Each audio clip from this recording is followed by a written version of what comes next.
Hi guys, it's Katie from String Expert. Today we're going to work on Ode To Joy from Beethoven's Ninth Symphony. But I just wanted to remind you that when you first start playing the violin, it's really difficult. It's not an easy instrument and it doesn't always sound like we hope that it would. So I recommend taking private lessons because it gives you a good understanding of all the small little details that make all the difference from playing okay to playing amazingly well. So let me start by playing Ode To Joy, and then we'll start learning it.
So that's the basic version of Ode To Joy. And what I love about this piece is it uses a lot of legato bowing. Legato bowing means that we want to have each one of our notes very smooth and connected. So when we start the beginning of Ode To Joy, what we want to focus on is having a really smooth and connected bow. If you go to my website, stringexpert.com, you can print off the music so you can read along with me. But if we start from the beginning, we have the first two notes is F sharp, G, and A. So what I recommend that you do is when you start off by making sure that you roll your hand as you begin to play your F. This is going to give you a clear and smooth sound.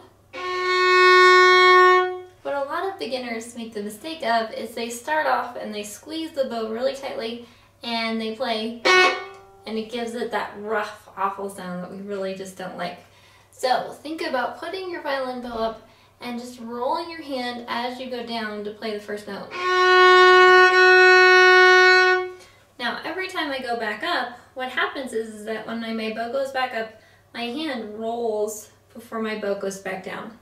And then my hand rolls again as it goes back up. And I really don't hold my bow, hardly at all. Basically what I'm doing is it's sort of balancing in between this finger and my curved thumb, and the rest of my hand just sort of moves. This is really, really important to give you that good, smooth legato sound that you want. You want each note to sound smooth and connected. Another common mistake that beginners make is they only use a small amount of bow.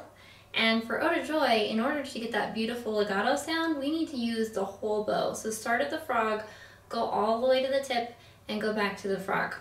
Now, the most important thing to remember is to try and stay as relaxed as possible, especially with your right hand. If you haven't learned vibrato yet, which is this wiggling sound with your finger, you can still make the sound beautiful and amazing without vibrato. So don't worry about it if you haven't learned it yet. So let's start from the beginning. We have F sharp, G, and A. Then we have A, G, F sharp, E.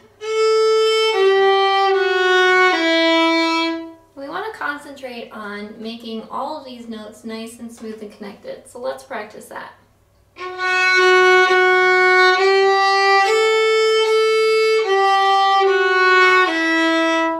Now, as you're playing, really listen to your instrument. When your hand is perfectly in tune, your instrument will actually vibrate, and you can hear it's like this additional tonal color, this additional vibrations that you would not normally hear with the sound of your instrument. So when we play in tune, if our finger is perfectly in the right spot, it's going to have that beautiful vibrato sound. If we don't play in tune, if we're just say like a millimeter back, it's not going to have that beautiful vibrating sound that we're going for. Okay, so going on, we have a D, D, E, and F sharp. Now, the next note is a dotted quarter note. So a dotted quarter note means that we have a quarter note and then the dot is an eighth note. So it's like an extra long, it's like a beat and a half, kind of an extra long note, and then we have the additional eighth note. So if we think about it as extra long, short, long, then we'll be in good shape. So those two measures are E, F sharp, extra long, E, and then going on, we have the same two measures that we had in the beginning. F sharp, G, A, G, F sharp, E.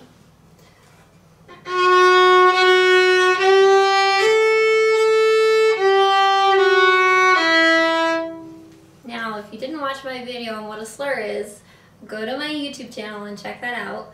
But a slur is when we connect two notes. And we can tell what a slur is because it looks like a smiley face.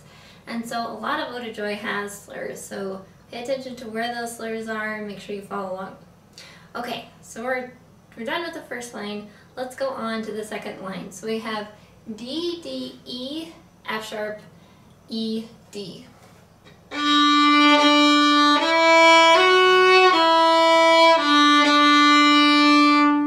Now, when we get to this section, you can see that there's two down bows. We have the D, and then we're going to have another D. What we're doing in this section is we want to have an emphasized pause. This is very common in orchestra music. You'll see whole symphony groups lift their bow, replace it, and play the bow. This is for dramatic effect. It also gives the music a strong pause.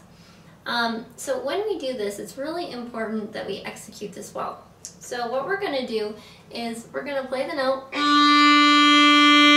we're going to circle our bow around nice and smooth. And then when we hit the bow string again, we want to make sure that first of all we land before we go any farther. So we stop our bow on the string, and we don't want to harsh bounce our bow all over the string. We just want to have a nice smooth landing, and then we make sure that our bow is completely stopped in on the string before we move on to the next note. Rolling your hand to relax it, and then playing the E. So let me try it for measure 9 so you can kind of see what it looks like.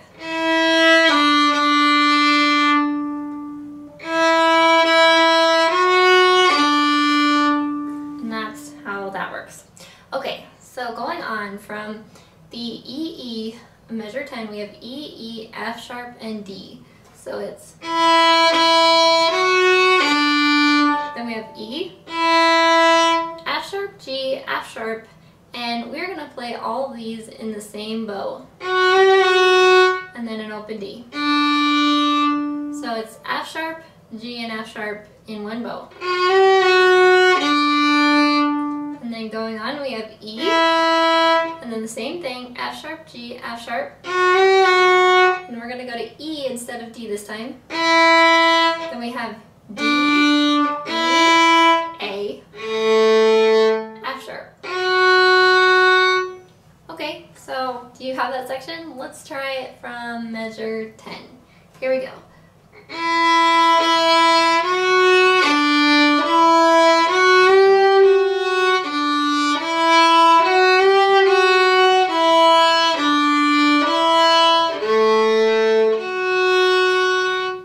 Then moving on, we have our main melody again. So we have F sharp, G, A, G, F sharp, E.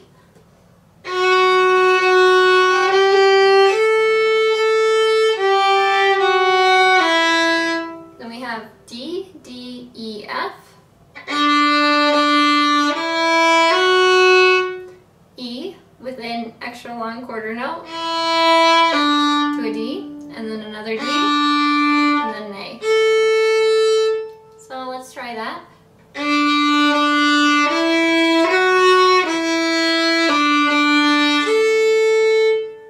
Now, this next section is probably the most difficult section of the whole piece. So we're going to start by learning the notes, and then we'll go back and we'll talk why it's so hard. Okay, so we start out with G with an extra long or dotted quarter note to an F sharp. Then we have D. Now, in our key signature, we have the finger pattern of a high second finger on the G string, the D string, and the A string, but not the E string. So what that means is that anytime we play the second finger on the E string, it's not going to be up here on the tape. It's going to be back here next to your first finger as a low second finger or a G natural. Sometimes in music too, we have accidentals. So an accidental is when the composer decides they don't want to have a sharp, they want to have a natural. So in this section, what the composer did was, instead of having us play C sharp like we've been playing for the entire piece, for that one measure and that one measure only, he wants us to pull our second finger back and put it right next to our first finger. So let me play this section for you so you can kind of hear what it sounds like with the C natural, and then we'll try it with the C sharp and see if we can kind of compare the difference. So here we go.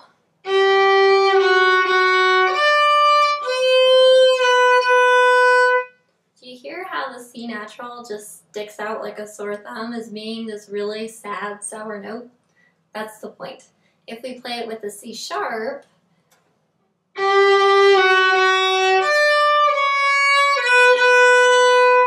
it gives the song a completely different flavor and a completely different sound, but it sounds happier. We don't want it to sound happy, we want it to sound sad, so that's why there's that C natural there. Now, if we moved on, right after that we have a G natural. So we need to have a low second finger on the A string for the C natural, and then the B and the B, and then we go over and we play a G natural second finger on the E string. Now this isn't an accidental, this is just written into the key signature. So let's try it. So we have D, C natural, low 2, then we have G, low second finger, open E. Now the next notes, we go back and we play all of the C sharps in their normal spots. So it's going to be D, C sharp, E, C sharp, B, A, E, C sharp, D, F sharp, E, C sharp, D. That's a tough section. Let's go through all those 8 notes.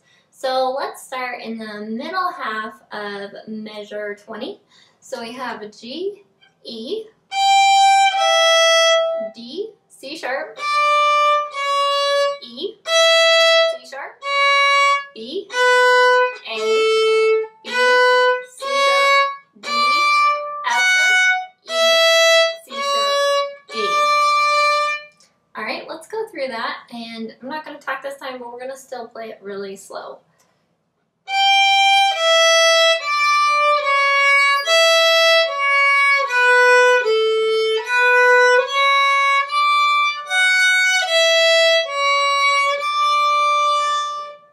Okay, now let's go through and play that section just a little bit faster.